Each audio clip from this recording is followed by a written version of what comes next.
start, obviously there's a lot of personal thank yous I'd like to say. I'm just incredible to them. My daughters, my management team, my lawyer, Neil, boxing home the boxing fraternity, Tommy Gilmore, who's been very supportive, and the young fighter I'm going to sign who we're going to meet today, Brian, a trainer who I've worked with in the past, Gary, given the opportunity to work with him in the heavyweight division, which I really like, and Channel 5 have announced today that they're following me around since September, and the documentary is coming out, I'm not sure when. It's called Frank and Kelly, No Going Back. It was completed on Saturday. Here it is. You've got to come around this one.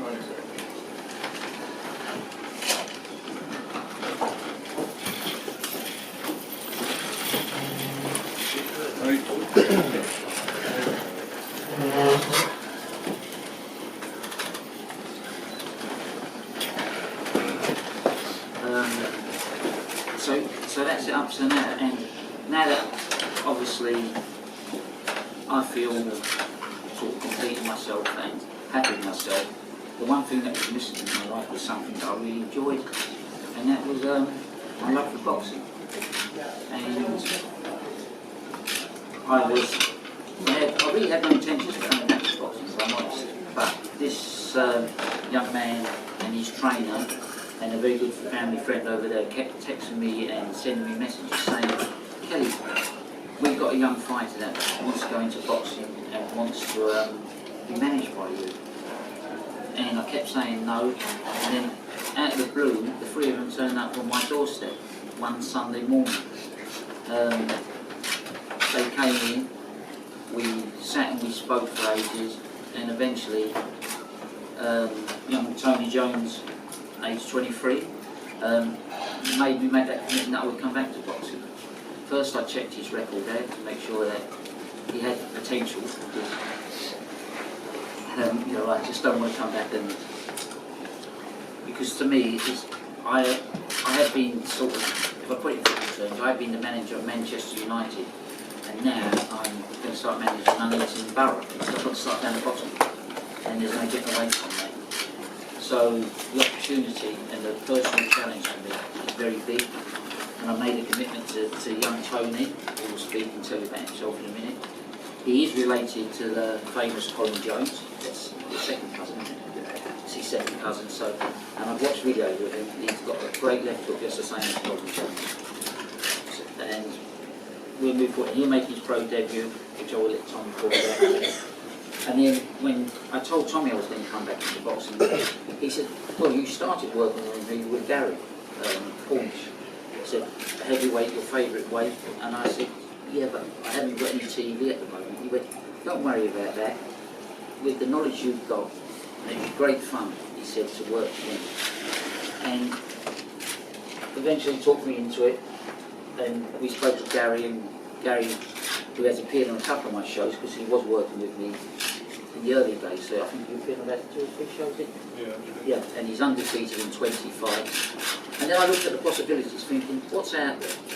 The old promoter's brain came back into action, and I looked at the possibilities. Well, there's a fight out there with Anthony Joshua, there's a fight out there with David Price, which would be of great interest. Do I think Gary could win both those fights? And I think the answer is yes, if it's done right. But then I thought to myself, the way boxing is now, I looked at it, fighters are being pushed too quick. None of them are getting the chance to develop their career. And none of them are learning the way I was brought up to teach fighters, the way Tommy was brought up to teach fighters.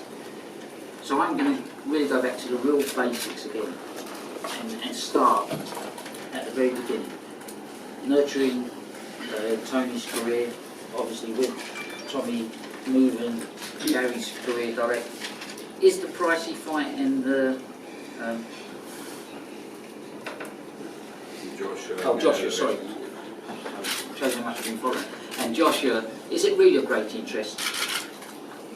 It is, but it's not important. More important is to deliver to Scotland its first British heavyweight champion, its first European champion, and hopefully at the end of the line, a guy that can fight for the world title, but is properly prepared to fight for the world title, not just moved along because it suits TV and it suits the promoters' pockets. How are we going to do this? If we have to do it without TV, we will. I do have great financial backing in the help of the person that sponsored all my shows before, Tommy Pratt of Southwark Metals, who is on his way here at the moment.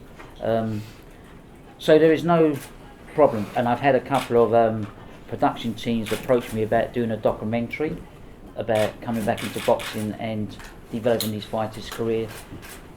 So it's really, there's a lot of interest, and looking at today, you would think this is a world title press conference. You know, I've not seen so many old and new faces for such a long time.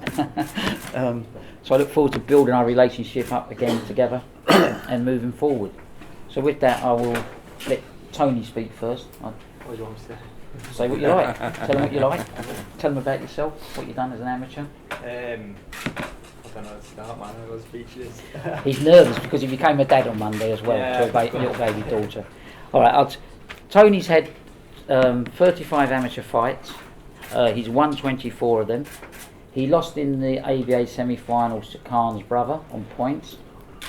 His last fight was 22 months ago, where he had a win. He knocked out a national champion. No, my last fight was end of last year. End of last year, sorry. Yeah.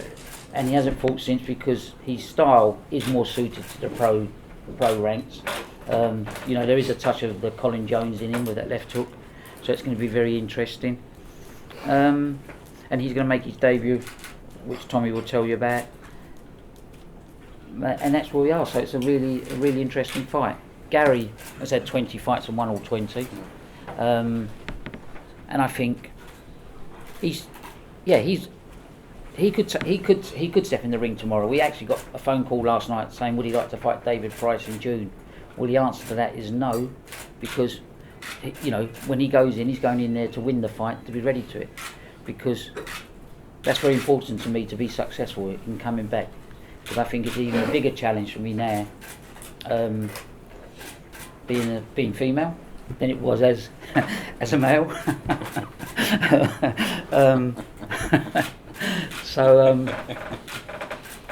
I've got to make sure everything's right, and the fighters are prepared 100% for this moment. Brian, do you want to say anything? Just obviously, I boxed myself in the 1990s. I've known Kellie Maloney since that time. I've boxed on a lot of promotions.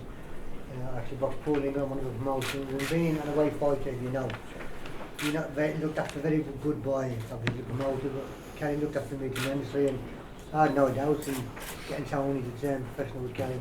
I spoke to Kellie to say we turned up at the house, forced her into doing it, to be fair, and obviously I know, you know, Kellie got 30 years experience plus as a promoter and a manager, and I've got no doubt in my mind if I prefer Tony, and Tony's good enough, and Kellie does her job, you know, he's very capable of winning something. Tommy?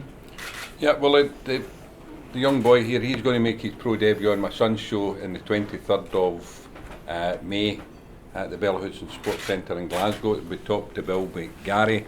Gary will be fighting for the IBO International Heavyweight title against Zoltan Shara from Hungary.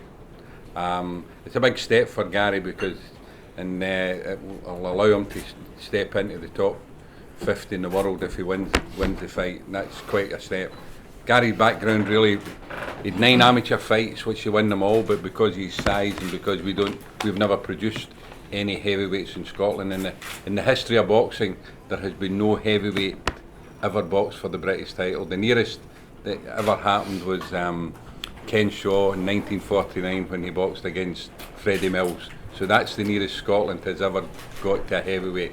We've had Cowboy McCormick and Chick Calderwood at light heavy, but never a heavyweight. So Gary was always a journey. So after he had the nine fights, and because of his inexperience, we were allowed to bring him along at the pace that I believe was correct with him. In and out of television, and he boxed in some Frank Maloney shows, and in the future he boxed in Kellie Maloney shows, and we've been very successful. So he's had 9 amateurs, 20 pro fights, won them all. You know, 6'7", 17.5 stone. So he's a big guy, the Highlander. What? 18 stone. 18 stone, oh, yeah, diet next week. So you can see he's a growing boy, as we would say back home.